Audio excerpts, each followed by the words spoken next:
Kisah asal-usul sejarah ibadah haji. Ternyata, ibadah haji bukan pertama kali dilakukan di zaman Nabi Muhammad SAW, tetapi jauh sebelum itu. Ibadah haji merupakan syariat agama yang sudah lama ada dan sudah dilakukan oleh para nabi dan umat terdahulu. Diriwayatkan, bahwa Nabi Adam alaihissalam dahulu sudah melaksanakan ibadah haji sebanyak 40 kali. Beliau berangkat dari Al-Hindi atau India dengan berjalan kaki. Malaikat Jibril alaihissalam pernah berkata kepada Nabi Adam, "Wahai Adam, sesungguhnya malaikat bertawaf di Al-Bait."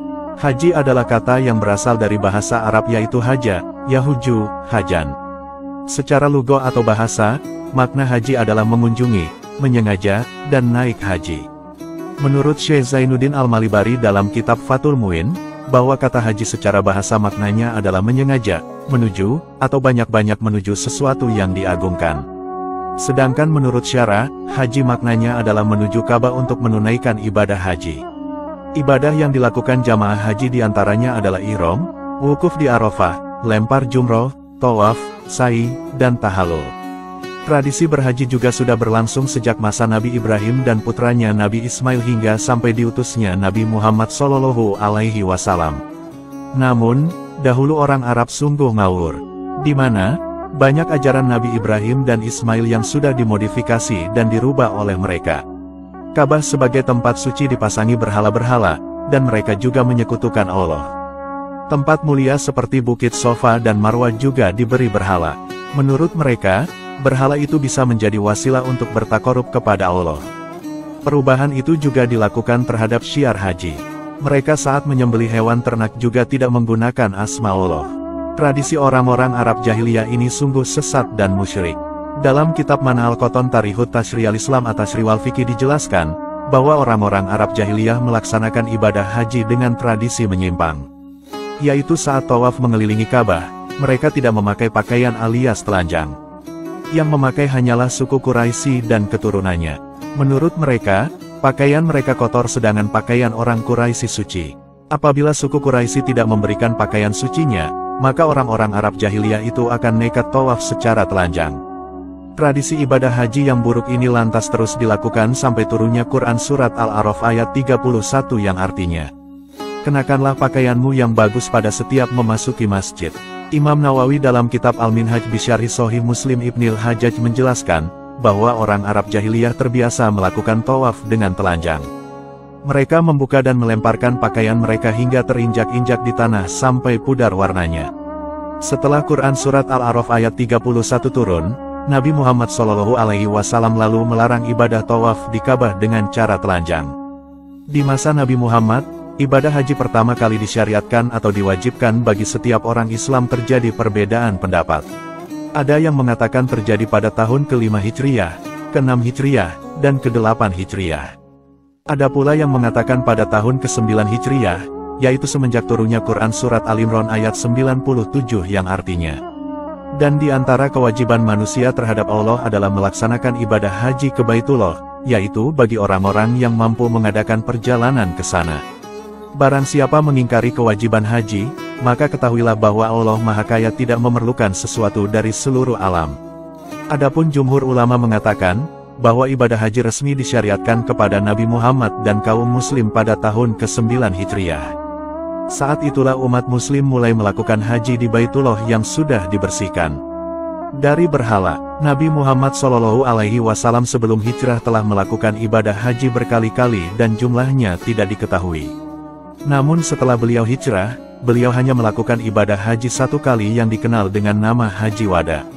Ibadah haji merupakan rukun Islam yang kelima, dan hukumnya adalah fardu ain yaitu wajib bagi setiap muslim yang mampu sekali seumur hidup. Orang-orang yang naik haji adalah duyufur rahman atau tamu-tamu Allah yang maha pengasih. Ada banyak sekali keutamaan naik haji dan umroh. Keutamaan pertama, adalah sebagai tamu Allah. Ibnu Umar radhiyallahu anhu meriwayatkan, bahwa Rasulullah bersabda, "Orang-orang yang beribadah haji dan umroh adalah duta Allah. Apabila mereka meminta, maka akan diberi. Apabila mereka berdoa, maka akan dikabulkan. Dan apabila berinfak, maka akan diganti." Hadis riwayat Tamam Ar-Razi. Dari Abu Hurairah radhiyallahu anhu, bahwa Rasulullah Shallallahu Alaihi Wasallam bersabda, Duta Allah itu ada 3, yaitu orang yang berperang, orang yang berhaji, dan orang yang umroh. Hadis riwayat Nasai. Keutamaan kedua, adalah pahala dan biaya yang dikeluarkan akan dilipat gandakan. Diriwayatkan dari Buraidah, bahwa Rasulullah Shallallahu Alaihi Wasallam bersabda, biaya yang dikeluarkan untuk menunaikan ibadah haji itu pahalanya seperti biaya yang dipersiapkan untuk perjuangan membela agama Allah, fisabilillah, dengan 700 kali lipat.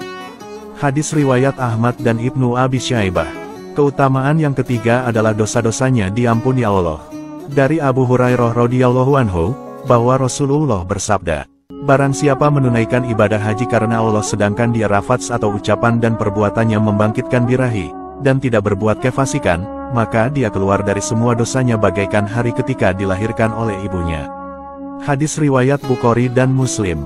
Diriwayatkan dari Abu Hurairah, bahwa Rasulullah Shallallahu Alaihi Wasallam bersabda, satu umroh ke umroh lainnya menjadi tebusan atau kafarat terhadap dosa-dosa yang terjadi di antara keduanya. Dan haji yang mabrur tiada lain balasannya kecuali surga. Hadis riwayat Bukhari dan Muslim. Keutamaan keempat adalah doanya mustajab. Rasulullah bersabda, ya Allah, ampunilah orang-orang yang berhaji dan ampuni pula orang-orang yang dimintakan ampunan oleh orang yang berhaji. Hadis riwayat Baihaqi dari Abu Hurairah.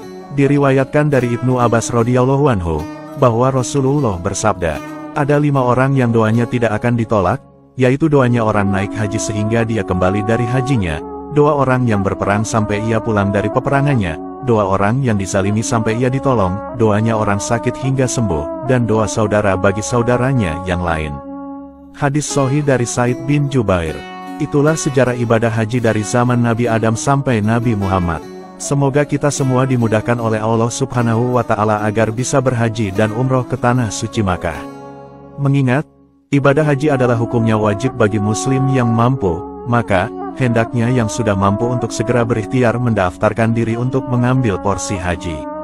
Untuk yang belum mampu, berdoalah dan berusaha menabung sedikit demi sedikit. Insya Allah niat dan keinginan kita untuk pergi ke tanah suci dimudahkan oleh Allah Subhanahu wa Ta'ala. Amin.